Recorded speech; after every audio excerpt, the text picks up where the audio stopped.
اگر آپ مساجد نہیں جا سکتے due to the lockdown situation تو گھر میں بھی آپ جماعت کا اہتمام کر سکتے ہیں۔ نبی کریم صلی اللہ علیہ وسلم کی حدیث کے مطابق جو شخص بھی رات کی نماز عشاء کی نماز جماعت کے ساتھ پڑھتا ہے اس کو آدھی رات کی عبادت کا ثواب ملتا ہے، اور جو شخص فجر کی نماز جماعت کے ساتھ پڑھتا ہے اس کو باقی کی رات کا بھی ثواب ملتا ہے۔ یعنی کہ اگر آپ صرف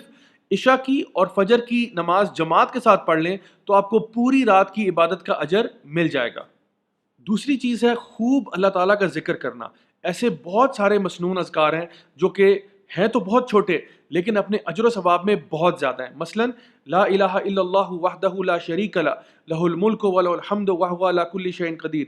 یا پھر آپ پڑھ سکتے ہیں لا حول ولا قوۃ الا باللہ، یا پھر آپ پڑھ سکتے ہیں سبحان اللہ وبحمدہ سبحان اللہ العظیم، یا پھر سبحان اللہ الحمد للہ اللہ اکبر لا الہ الا اللہ۔ یہ وہ سارے اذکار ہیں جو آپ کو زیادہ سے زیادہ پڑھنے چاہیے۔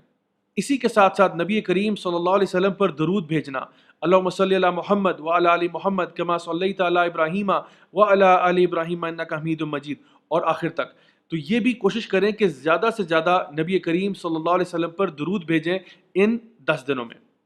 اس کے علاوہ تیسرے نمبر پر ایک چیز ہے، وہ ہے دعا۔ تو سب سے پہلی جو میں آپ کو ٹپ دوں گا وہ تو یہ کہ اپنی ایک دعا لسٹ بنا لیں کہ آپ نے دنیا کی دعائیں کون سی مانگنی ہے اللہ تعالیٰ سے، آپ نے آخرت کی دعائیں کون سی مانگنی ہے، آپ نے اپنے فیملی ممبرس کے لیے کیا دعائیں کرنی ہے، اپنے عزیز و اقارب کے لیے کیا دعائیں کرنی ہے، اور اپنے ملک اور قوم اور امت کے لیے کیا دعائیں آپ نے کرنی ہیں۔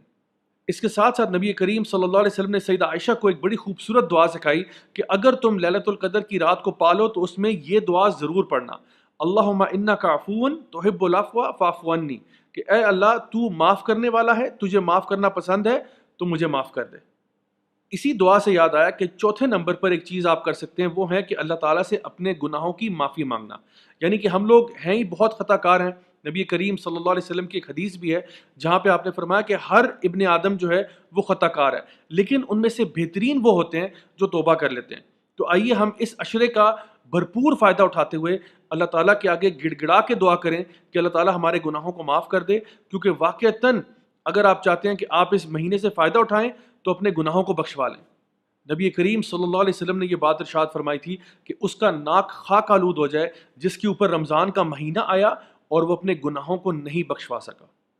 پانچویں چیز یہ ہے کہ آپ صدقہ خیرات کریں۔ روزانہ آپ اپنا کچھ رقم سائٹ پہ کر دیں، چاہے وہ جتنی چھوٹی ہو یا جتنی بڑی ہو، اس سے فرق نہیں پڑتا۔ دا مین تھنگ از کہ آپ کچھ نہ کچھ اللہ کی راہ میں ضرور صدقہ خیرات کریں۔ نبی کریم صلی اللہ علیہ وسلم رمضان کے مہینے میں ایک تیز ہوا کے جھونکے کی طرح خرچ کیا کرتے تھے، تو ہمیں بھی چاہیے کہ ہم لوگ روزانہ ہر رات کو کچھ پیسے اپنے نکال کر سائٹ پہ کر دیں کہ انشاءاللہ اس سے کسی غریب کی مدد کی جا سکتی ہے، کسی کو کھانا کھلایا جا سکتا ہے، یا کوئی بھی اور فلاحی کام اگر آپ کرنا چاہتے ہیں تو اس رقم کے ساتھ ضرور کیجیے گا۔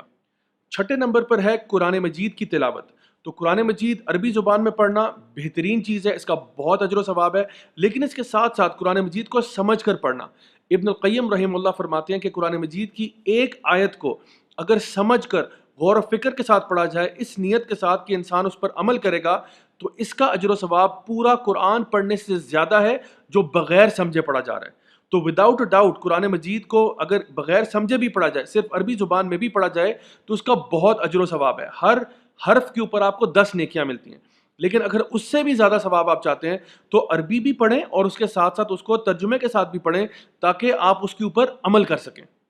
ایک اور چیز جس میں سمجھتا ہوں بہت سے لوگ غفلت کا شکار ہوتے ہیں وہ یہ ہے کہ ان دنوں میں آپ دوسروں کو بھی دعوت و تبلیغ کر سکتے ہیں، دوسروں تک نیکی کی بات پہنچانا۔ چاہے اپنے گھر میں آپ نے چھوٹا سا لیکچر دے دیا، 5 منٹ کا، 10 منٹ کا، کسی نماز کے بعد، کبھی سب مل کے بیٹھے ہیں، قرآن پڑھ رہے ہیں، ذکر کر رہے ہیں، آپ کو کوئی بات اچھی لگی، آپ نے دوسروں کے ساتھ شیئر کر دی۔ اگر آپ کے چھوٹے بہن بھائی ہیں، آپ نے کسی کو سورۃ الفاتحہ سکھا دی، کسی کو سورہ اخلاص سکھا دی، کسی کو کوئی اور ذکر سکھا دیا، کوئی دعا سکھا دی، الحمدللہ۔ یہ مت بھولیے کہ آپ کے فرائض میں سے ایک فریضہ یہ بھی ہے کہ آپ اپنے علم کے بقدر اور اپنی استطاعت کے مطابق دوسروں تک دین کا یہ اہم پیغام ضرور پہنچائیں گے۔ اس کے ساتھ ساتھ اگر آپ کچھ کتابیں پڑھنا چاہتے ہیں، چاہے وہ تفسیر کی کتابیں ہوں، حدیث کی کتابیں ہوں، یا کوئی اور دینی کتابیں ہوں جو کہ آپ کے معلومات میں اضافہ کر سکیں اور آپ کو ایک زیادہ بہتر اور پریکٹسنگ مسلم بنا سکیں، تو یہ بھی ان دنوں میں ضرور کیا جا سکتا ہے۔ اگر بکس اتنی ریڈیلی اویلیبل نہ ہوں تو آپ آن لائن لیکچرز اور ویڈیوز دیکھ کر بھی اپنی اس نیڈ کو پورا کر سکتے ہیں. آپ کو نیٹ پہ ڈھیروں ایسے لیکچرز مل جائیں گے جہاں پہ قرآن کی تفسیر کے ہوں گے یا حدیث کو ایکسپلین کرنے میں ہوں گے یا جنرل کوئی اسلامک ایتھیکل مورل ویلیوز کو پروموٹ کرنے کے لیے لیکچرز ہوں گے. وہ دیکھ کے بھی انسان اپنے آپ کو انٹلیکچولی اور اسپرچولی اسٹیمولیٹ کر سکتا ہے. ایک بہت اہم بات جو اکثر لوگ نگلیکٹ کرتے ہیں وہ یہ کہ جہاں پہ آپ کی عبادت کی بات آتی ہے تو عبادات ضرور کریں, لیکن اپنے ارد گرد اپنے فیملی ممبرس کی مدد بھی ضرور کریں. نبی کریم صلی اللہ علیہ وسلم کی ایک حدیث ہے جہاں پہ آپ نے فرمایا کہ مجھے یہ بات زیادہ عزیز ہے کہ میں اپنے کسی بھائی کی مدد کروں جب وہ ضرورت کے وقت ہو,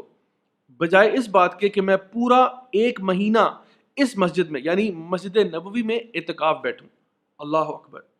یعنی کہ نبی کریم صلی اللہ علیہ وسلم یہ بات ارشاد فرما رہے ہیں کہ ان کو یہ زیادہ محبوب ہے, یہ چیز ان کو زیادہ پسند ہے کہ وہ کسی ضرورت مند کی ضرورت کو پورا کریں بجائے کہ وہ 1 مہینہ اعتکاف بیٹھیں اپنی مسجد میں. تو کہیں ایسا نہ ہو کہ آپ اپنی عبادت کے چکروں میں اپنے گھر والوں کو, اپنے فیملی ممبرس کو اگنور کر دیں کہ وہ ضرورت مند ہیں اور آپ ان کی مدد کرنے کی استطاعت رکھتے ہوئے بھی ان کی مدد نہیں کر رہے. فائنلی گائز, میں آپ کو ریکمینڈ کروں گا کہ آپ اس عشرے کا بھرپور فائدہ اٹھاتے ہوئے اللہ تعالیٰ کے آگے گڑ گڑا کے کچھ وعدے بھی کریں کہ اے اللہ, میں اس رمضان کے مہینے میں اپنے آپ کو امپروو کرنا چاہتا ہوں, مجھے توفیق عطا فرما کہ میں جس طرح سے میں نے رمضان کے مہینے میں تیری عبادت کی, گناہوں کو چھوڑا, بالکل اسی طرح سے میں چاہتا ہوں کہ رمضان کے باہر بھی میں اپنا رویہ, اپنا کردار, اپنا اخلاق بالکل ایسا ہی رکھوں اور اس میں انشاءاللہ امپروومنٹ آئے, نہ کہ میں جتنا پہلے اچھا تھا اس سے کم ہو جاؤں. امام ابن رجب نے کیا خوب کہا تھا کہ عید اس کی نہیں ہے جس نے نیا جوڑا سلوایا, بلکہ عید اس کی ہے جس نے رمضان کے مہینے میں اپنے گناہوں کو بخشوا لیا. اللہ ہم سب کی غلطیاں, کوتاہیاں, گناہوں کو معاف فرمائے. اللہ تعالی ہم سب کو اپنے نیک بندوں میں شامل کرے اور ہم سب کو انشاءاللہ جنت الفردوس میں ملنا نصیب فرمائے. دس از می راجہ ضیاء الحق سائننگ آف. والسلام علیکم ورحمۃ اللہ وبرکاتہ.